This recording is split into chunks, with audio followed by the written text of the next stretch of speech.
Previously on Talk That Talk. It was all about, building the overall person and community aspects and just like almost like this family environment. So many people when they that come from that type of programs that go into being a band director themselves, they want to recreate those environments. And oftentimes the idea is that they want to recreate those environments within the communities that they feel may be underserved or that they were served through. So if I come from, like, I'm teaching in Newark, I came from Detroit. I specifically wanted to teach in an urban inner city. That's what I was looking for. It doesn't mean that I wouldn't want to teach another space, but I also feel like um, if I feel like I'm good in my job, I want to be in a space where our students are receiving quality music education. You know what I mean? Because oftentimes we are talking about programs that don't have certain things, that don't have this understanding or sit this and the other. And I want to be both. I want to be both the family environment of the band program, but also musicality of it needs to be second to none. We need to also have that as the main part of the program as well. So for me, many of the Black band directors I know look or seek out programs that reflect their college programs or their high school programs. So it doesn't necessarily mean that they wouldn't want to take other jobs, but they seem to kind of follow those same paths because that's you kind of go towards many times what you came from. People who have core backgrounds, they may end up teaching core in college or in other areas in their lives because that's the background they come from. So that's how I see it. I don't think it's that they don't want to. It's not a lack of something. It's a lack of more interest in something else. You know what I mean? I see it like that. I have more interest in being a part of the urban inner city culture than I do other places. But that comes with the caveat, with all the bull crap that comes with some of those situations. But while the adults argue, the kids suffer. So, being there for those kids and giving those opportunities are real important. So many people do look to those environments to create that family environment and push the music forward. Okay. Bet. Rick, thank you for putting that weak ass horn up. Do Black band directors want other positions? Really, man? Hell no. Golly, what a crazy ass question, man. But whatever. No. And I think that question even feeds into this narrative that people are trying to push that all we try to do is follow the white folks. No, that ain't true. We try to follow excellence. And for some reason, excellence has been synonymous with other types of bands.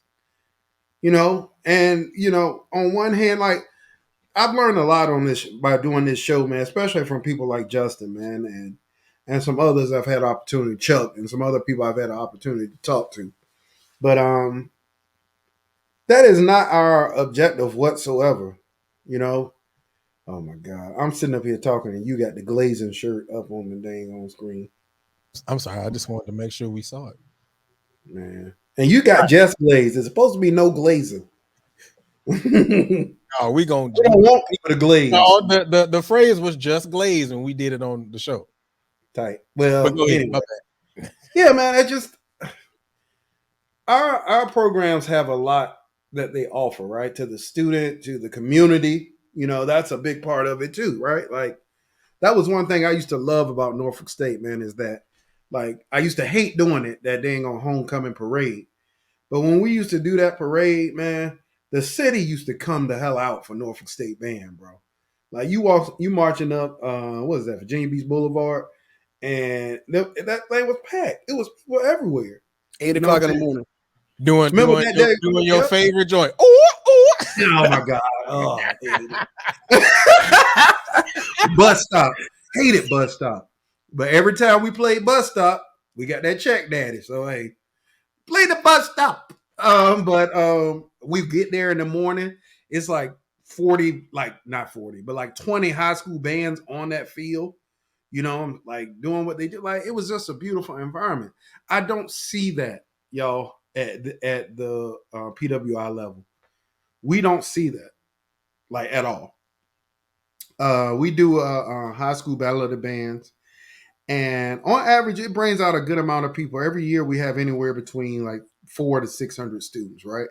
But that's really the only opportunity that with something that's sponsored by us that we have our opportunity to put our hands, like in those programs. So I think that we love what we do and we cherish what we do. But I think to automatically assume that somebody wants to leave just because they speak of greatness and excellence, I think is a bad thing to think. But on the other hand, y'all know me. Good is good, bad is bad. Yeah, whether it's black, white, indifferent. I know a lot of PWIs that aren't good. You know, people don't like saying that out loud, but I'll say it. I know a lot that aren't good.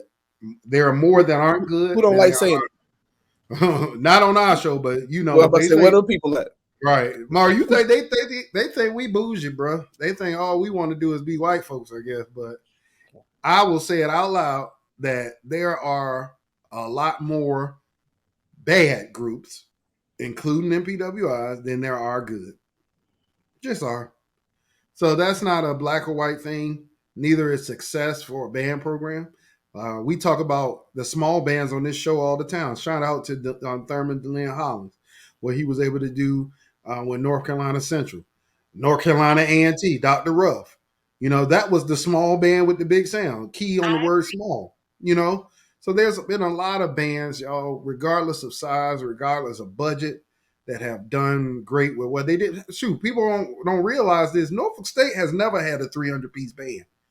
Biggest band we ever had was in 2009, and that band was 280. That was it. We have never had a 300-piece band. So all you bands out there with 300 Norfolk, we don't know what that's like. You know what I'm saying? You don't have to have this massive thing to have a good product. But I think the pursuit of excellence is paramount, man. We have to expect more from the things that we say we love. We have to want better for our community, and that's what we talk about all the time. So no, hell no, ain't nobody trying to want what's on the other side. Do I want to be a successful band director? Yeah, I do. And for me, a successful band director means having a good one ensemble, actually having a jazz band, because you'd be surprised how many groups don't even have a jazz band anymore. Like, that's the basis of my research. Matter of fact, I am going to get this music back into our programs. Well, hell or high water. How the hell we find this art form that's specifically American and our people do it the least? I get so tired, y'all, of logging online and look and going to jazz festivals and seeing a room full of white folks. Where are we at? We founded this music. Why we ain't in the room? And obviously, y'all ain't talking about everywhere. Obviously, places like New Orleans, we are still heavily involved in this music. Ain't like they're everywhere else. So, no, we don't want to go other places. I don't want to. I want to go where God has planned to go. That's where I want to go. But wherever that is, whether that's an HBCU, whether that's a PWI, no matter what, my program is going to have excellence. And so, that's the expectation for me, and hopefully the people that will be around me in whatever program I'm at. So that's my answer.